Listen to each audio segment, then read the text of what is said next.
On attheraces.com, we look ahead to the Cheltenham Festival and now a chance to analyse Thursday's Champion Bumper. Willie Mullins likely to go close to winning it again. It would be his 9th success. Quite remarkable. The Weatherby's Champion Bumper then. Here is the best of the form that we've seen this winter.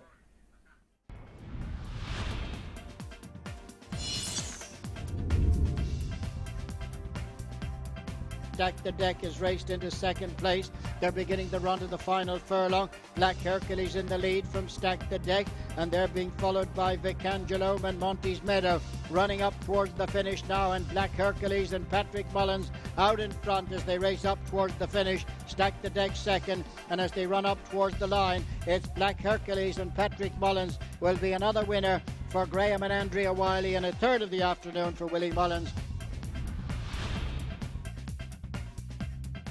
King Leon is just behind them, racing on towards the final furlong now. Shane's Hill in front for Patrick Mullins. In second place, the Herd's Garden. King Leon is in third as they race now to the final 200 yards, and Shane's Hill galloping away from the Herd's Garden and King Leon in third. And then came High Stratus, but up to the finish, it's Shane's Hill and Patrick Mullins.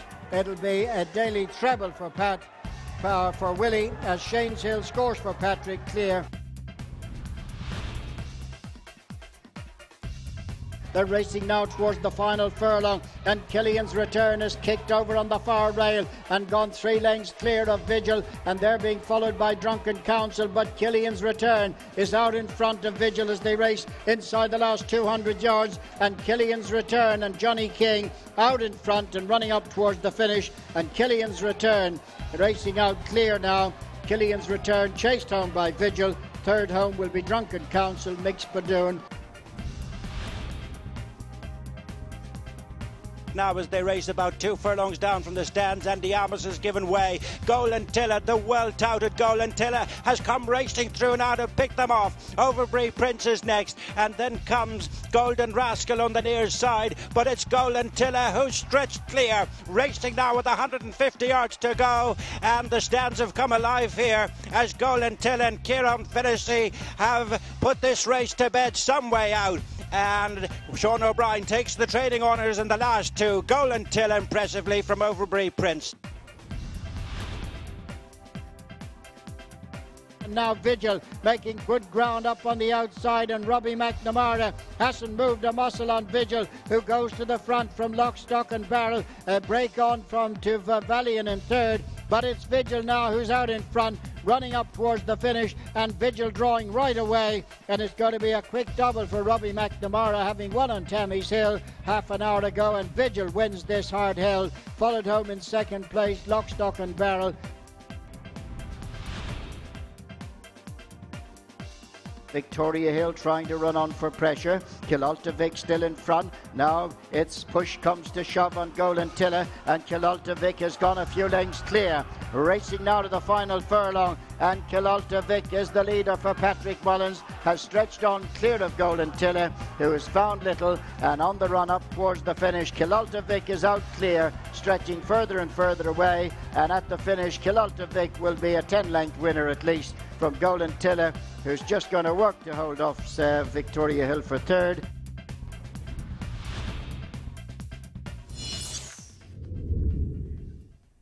So, the Champion Bumper, Dan Barber from Timeform, is here to try and weigh up the form, which is difficult, Dan, in fairness, isn't it? Because we've seen these horses only very fleetingly. Yeah, and that's something that's reflected in the ratings as well with Timeform, in that it normally takes a mid to high 120s performance to win the Champion Bumper, and none of these, as is the case every year virtually, have had the opportunity to run to such a figure. This is the day in which they will come to the party, so to speak. This is the day whereby they will leave their previous efforts behind, and the skill is, or the aim is, to try and pick between which ones are going to show the most improvement. And think back to last year, Briar Hill.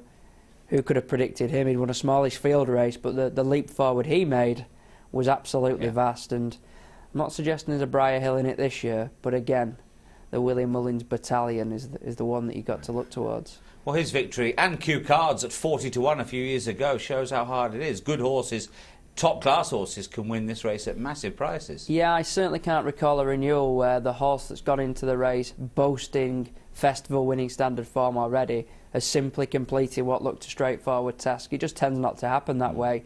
This is a day where something improves out of our recognition and wins, and that's what makes it such a tricky punting race. Well, let's put the mockers on Black Hercules then, shall we, first of all, who's been favourite for a little while for the bumper.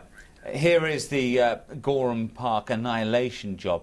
Patrick Mullins on board, and a theme that will develop as well through most of the Willie Mullins horses.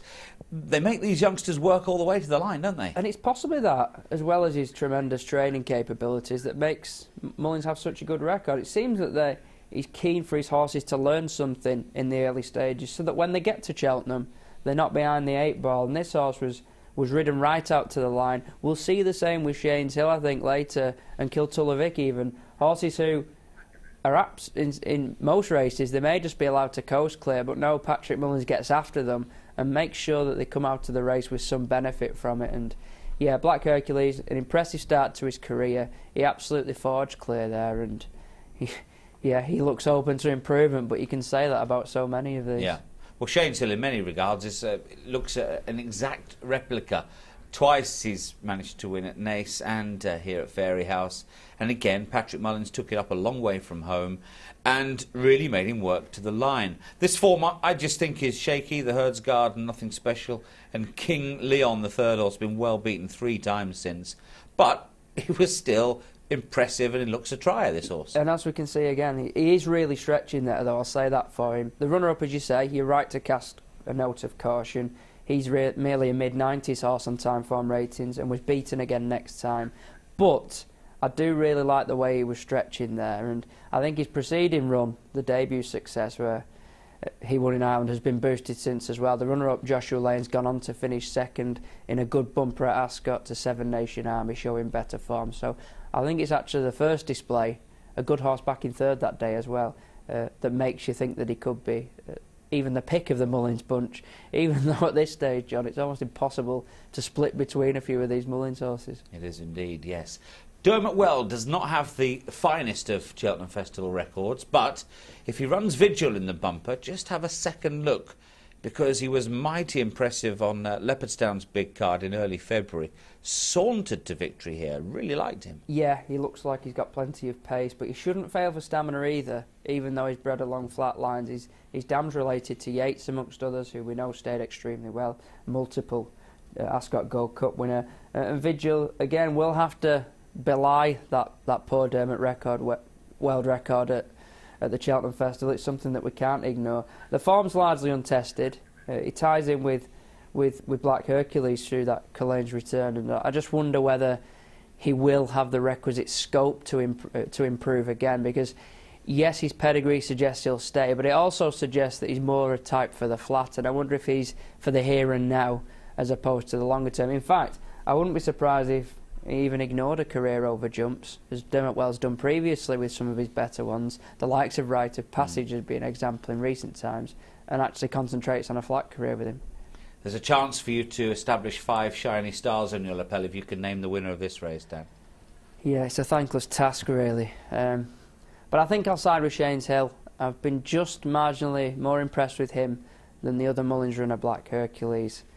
What's the better strategy than going with a Mullins horse? It's hard enough trying to pick between them, but I'm pretty sure he's going to have the winner, and Shane's Hill would be my first choice at this stage. I like the debut form, and I like the visual impression he's created as well. That's the champion bumper then. Will Willie Mullins win it again? We'll know Thursday of Cheltenham Festival week. That is the preview for the bumper, and keep it right here on attheraces.com.